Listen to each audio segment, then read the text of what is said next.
There was once a grocer who owned a handsome green parrot who sang sublimely and spoke most eloquently. The parrot was not only an ideal companion but also the perfect guard for the grocer's shop. He kept watch all hours of the day and spoke amiably with the customers, entertaining them and thus increasing the grocer's sales.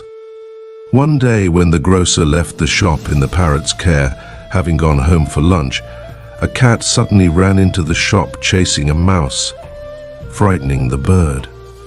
As the parrot flew about in his effort to save himself, he knocked a few bottles of almond oil off the shelves, breaking them and covering himself and the shop floor in oil.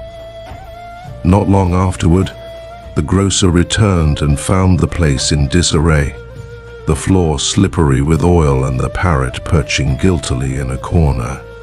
In the wink of an eye, the grocer lost his temper and hit the bird on the head with all his might.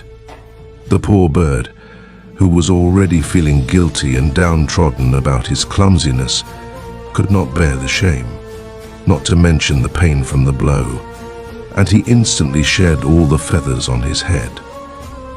Soon after the almond oil incident, the parrot completely stopped speaking and singing. The grocer realized how grave his mistake had been in striking the bird. Not only had he lost his jolly companion, but he had also curtailed his thriving business.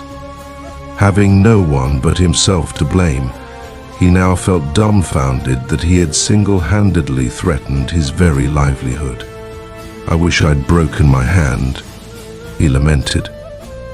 "How could I have struck my sweet-voiced bird like that? How could I have behaved so monstrously?" The grocer began to give alms to each and every poor dervish who passed by his shop, hoping that by doing good deeds he might be forgiven, and his bird might again start to exercise his mesmerizing voice. After 3 days and nights of remorse and suffering the parrot's silence, the grocer came into luck. A bald dervish walked into the shop, and instantly the parrot began to speak. "Did you spill bottles of almond oil too?" The handful of customers in the shop were amused and smiled at the parrot, who had innocently thought that the bald man had suffered the same fate as himself. "Darling little parrot," said one of the customers compassionately, "never equate one action with another. One must never compare oneself to holy men, even though they may appear to be the same on the surface. Truly nothing is as it seems."